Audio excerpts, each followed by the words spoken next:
Hey guys, Berry Pie. Welcome back to the channel, and thank you for stopping by and checking out another video on the channel. I just want to thank you guys so much for your love and for your support, and just absolutely loving the last video. But this week's video is gonna be a little bit different. Now, I know I try to do like fun, lighthearted content, but this week, with the state of everything that is going on in the world, I thought it was finally time to make this video. Now, this was a video that I did reference in the voiceover video that I did, the one where I was talking about the direction to take my channel. And in that video, I did talk briefly about two videos that I wanted to make that were really emotional. And this is one of those videos. So, for the first time in a while, Unusually Unique is gonna take back over, because even though this story does involve the furry fandom, it's not a story that I want to tell in suit. It is a deeply emotional story, and I am gonna be kind of raw in this story. Well, Unusually Unique is gonna be kind of raw in this video, and I just really ask you guys to watch this video all the way until the end. Once Unusually Unique comes, he'll give a little bit more detail, but I know that you guys are used to seeing me all happy and bubbly, and I don't want to ruin that display of me. So Unusually Unique is going to come and take back over and tell you the whole story about what's going on this week. And yeah, so give him like 2.5 seconds and he'll be right here. I love you guys. I'll be back in future videos that are much more lighthearted and happy and bubbly, and yeah. So, yeah. I will see you guys later. Berry Pie is out for now. Hey guys, so I know it's been a while since you've seen, just me and me outside of Barry, because everything that has been going on with the convention and just everything that's going on with the furry fandom and how much I love the fandom. But this week I did want to cover something more serious, more emotional, and I'm probably not going to edit this as much as I do some of my other videos, because this is really raw and really emotional for me and kind of hard for me to tell. But I thought it was really super important that I told this story. This story did happen to me, and it does involve a little bit the furry fandom. But yeah, some of the stuff in this video is not going to be appropriate for all ages.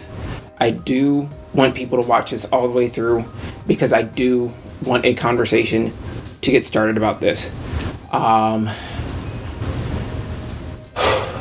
heart is beating at 1,000,000 miles per hour, because I never thought I would actually tell this story publicly. I thought it was something that I would take to my grave with me and only tell people who are really close to me.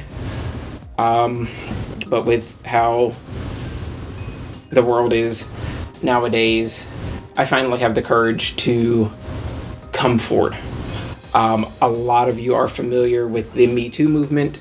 A lot of you are familiar with the WhyIDidn'tReport movement, or hashtag, or whatever you want to call it, and this is my story.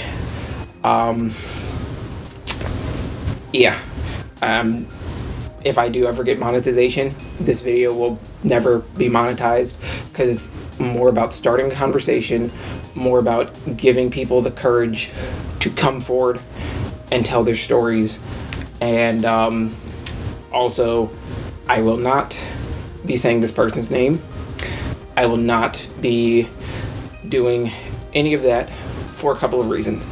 One, I know the internet absolutely loves to witch hunt, and I don't want to destroy this person's life, even though they kind of messed mine up in a very big way. But it was over 10 years ago. And I'm just like, it's been 10 years. The statute of limitation is probably up. And there's no point in destroying this person's life. So I'm not going to call this person by name. I'm not going to give you their public information. And I don't want you guys looking for this person at all. So yeah, now that all that's out of the way, like I said, this does take place 10 years ago, and if I get emotional, I don't know how I'm gonna handle it, but I'll be okay.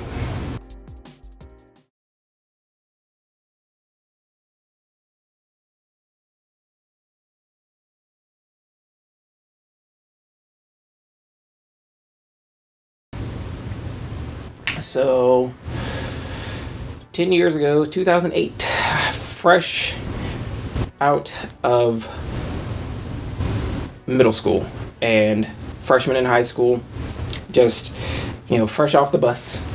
I guess I'd been in high school few months at this point, probably 2-3 months, and this story does involve two people. One of them really didn't do anything wrong. The other person did a lot wrong. So the first person was in my choir class, and we had this outing, and afterwards we exchanged numbers and we started texting back and forth, and we started playing 20 questions. And this man started asking me, we just random normal questions, and the last question he asked me was, if we were to do anything sexually, would you be okay with that? And I'm just like, no. I'm 100% straight. I'm not gay. Not into that stuff. No. But then the more I started to think about it, and this kind of goes back to the whole bullying thing. Human brains are weird. Psychologically speaking, once we get told something over and over and over and over, we start to believe it. And so all throughout middle school, I got covered in the bullying video. I got called gay, faggot, all those derogatory stuff, and a part of me started to believe it. So when he asked me this, I denied it vehemently. But then I was just like, well, maybe, stuff hadn't worked out with girls. Maybe I am gay. And so we started talking and decided that, we're going to meet up and, show each other our intimates. And he ended up chickening out, backing out, and I was just like, nah, I'm not comfortable with this. And I was like, cool. I was a little bit skeeved out too, but that's fine. So with the school that I went to, some students got there really, really early, like 6 o'clock in the morning. Classes didn't start till like 8. So, we had like an hour and a half to kill. And I'm sitting there talking with my group of friends, and somehow this comes up in conversation, and one of the guys there was just like, yeah, if you want to do anything with me, I would never chicken out. Now, this is where I should probably say I was 14 years old. 14 going on 15. And I think he was either 16 or 17 years old. And so please keep that in mind. And that's why I brought up the statute of limitations earlier. So we decide that, okay, I guess we're gonna, do this consensual thing. And for like a year, not even a year, like 6 months, we have a intimate pseudo-sexual relationship. We would, do things, I would give him hand jobs and blow jobs and stuff like that, and he would return the favor. And then, looking back now, I didn't realize that he was grooming me. He was conditioning me. Because, like I said, 14 years old. I'm barely old enough to make decisions on my own. I'm just fresh into teenagehood. And he, like I said, I didn't realize it was conditioning at the time. But looking back on it, some of the stuff he did was really, really bad. One of the things is we were in a club, an after-school club together, and I know that during high school I didn't get to eat regularly, and I remember a group of kids walking around and they were selling stuff for a fundraiser, and I was super hungry, and like I said, we had this consensual sexual relationship for a while, and I remember that day I was super hungry, and I looked at him, I was just like, hey, will you buy me a Slim Jim? And he's like, well, I'll buy you a Slim Jim if you suck my dick. And I felt really violated in that moment, but I was so hungry that I was just like, I did it, and he bought me a Slim Jim, and I felt really, really disgusting afterwards. And then I kind of buried it deep in my mind, tried to forget about it. But then it became more intense. It's like he always wanted to meet up in the mornings before classes started and do stuff. And then he was just like, he propositioned me. He's like, well, we should make this official. We should date. And that was my biggest disconnect. I don't know, somewhere in my mind I could forgive the sexual stuff. But I remember the first time that he kissed me on the lips, I wanted to puke. Like, just the feeling of his face on my face, I just wanted to puke, and I remember running away, and I was just like, and that was the point. I was just like, no more sex, no more of this. I'm done. I can't do this anymore. So, a couple of months go by, and I think everything is copacetic, and he's getting ready to go off to college. Because, like I said, I was a freshman, he was a senior.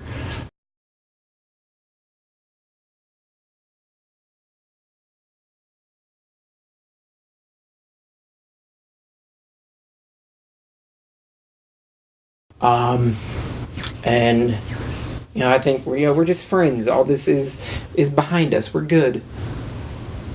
And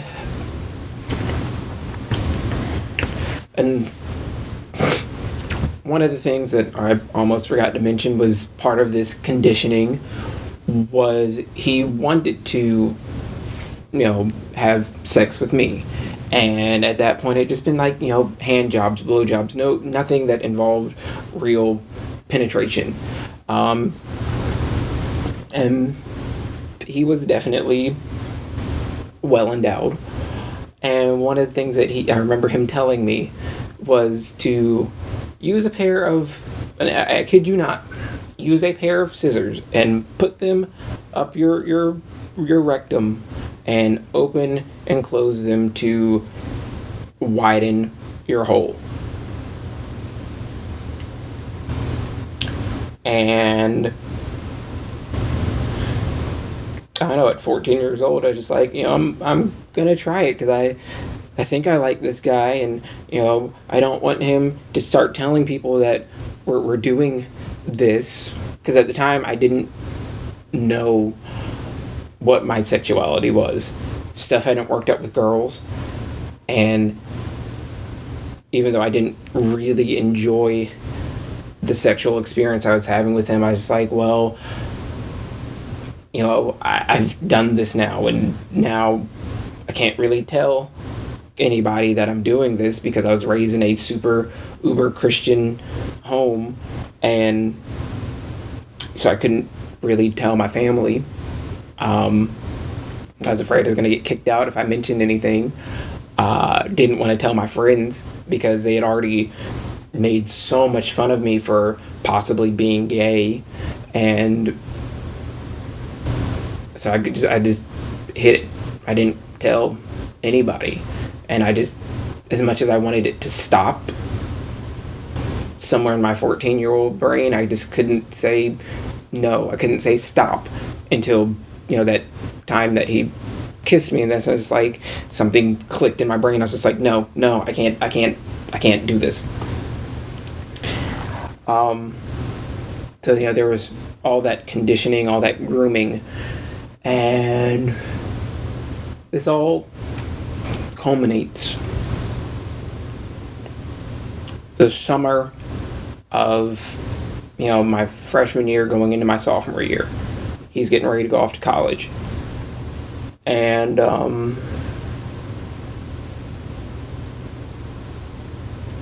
remember he wanted to hang out.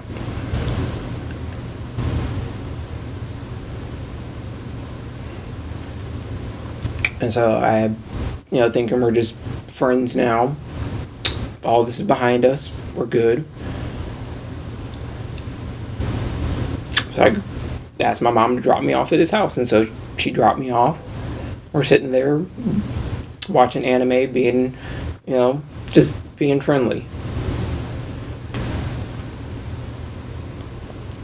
And I remember him just turning to me and giving me this look.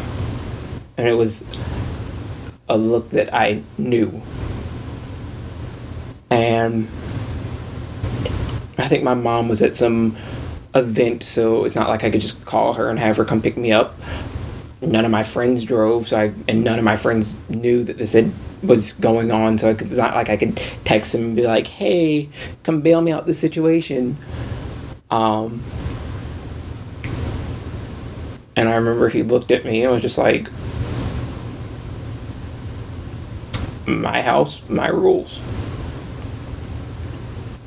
And took me upstairs.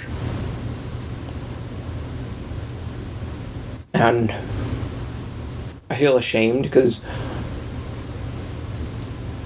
I guess one part of my brain wanted it to happen. But it was a very small part of my brain that was just like, I kind of want this to happen because I kind of want to know what it feels like. But the other 90% of my brain was screaming, no, this is not okay. You should say something, say no, say no, say no. But at 14 years old, I couldn't say no because I had felt trapped. There was nobody I could call. His parents weren't home. It was just me and him.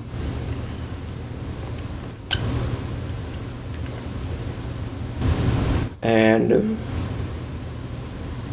I remember him laying me on the bed and telling me which position to get in so that it would hurt less. So like I said, he was hung,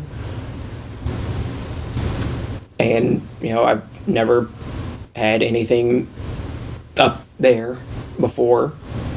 And I remember him grabbing the lube, and that being one of the most painful and terrifying and emotionally scarring. Probably about a minute, if that.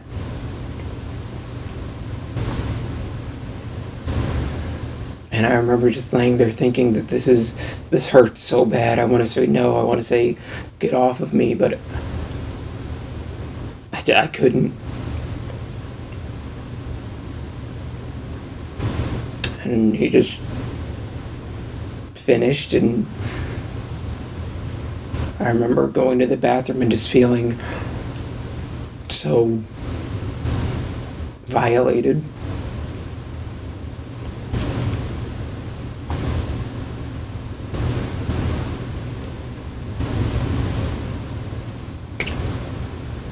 And at that point, I just texted my mom, and she was out of whatever she was doing, and I just come pick me up as soon as you can.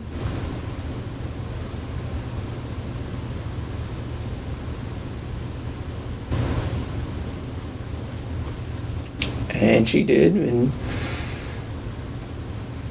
I never told anyone. At least until I met my wife. I remember telling her when we were dating and blaming myself for what had happened.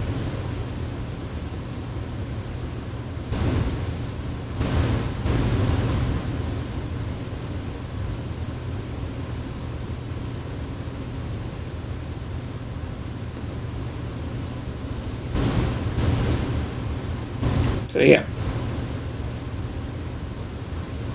Men can be attacked too. Men can be sexually assaulted. We need to stop silencing people.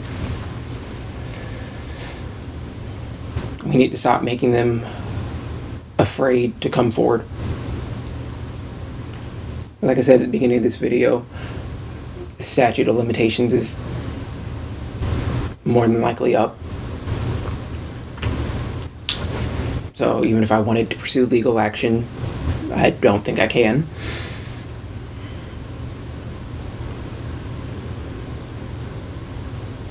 And a part of me feels like I wouldn't win the case because we had a consensual sexual relationship.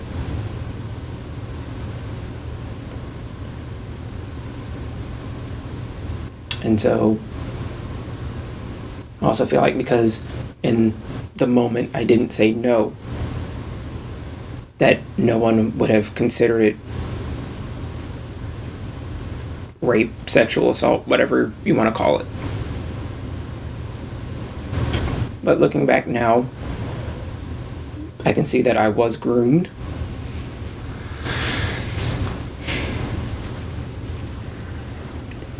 I can see that I was manipulated. And I can see that I was raped.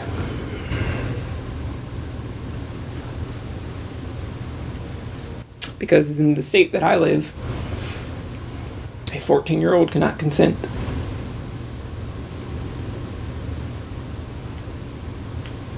So yeah.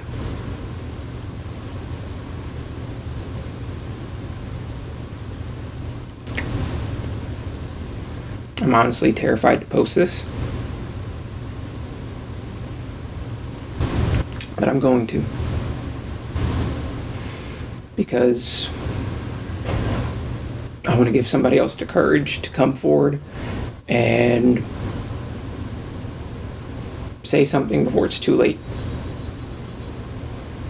And not have to wait 10 years and live with something like this for 10 years before they finally find a voice.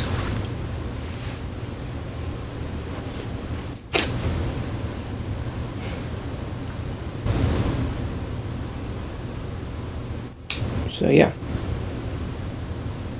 that's why I didn't report.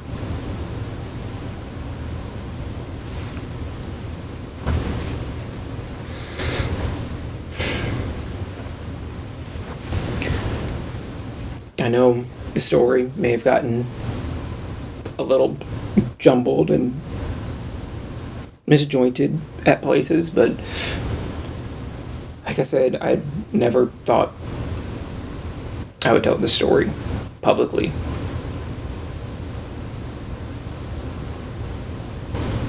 So, if it is a little bit disjointed, I'm sorry.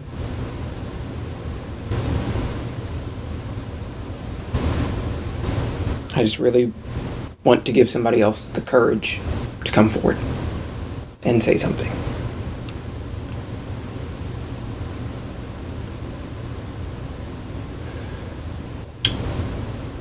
Yeah, that's everything. I was technically raped when I was 14 years old by the person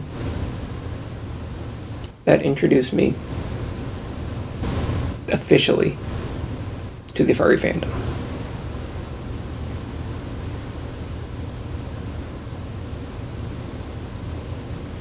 And that's kind of a lot to take in, because I absolutely love the furry fandom.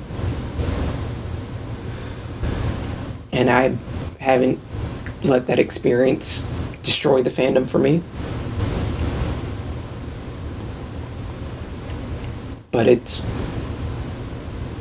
a really bittersweet, more bitter than sweet 10-year celebration of being part of this fandom that has changed my life. So yeah,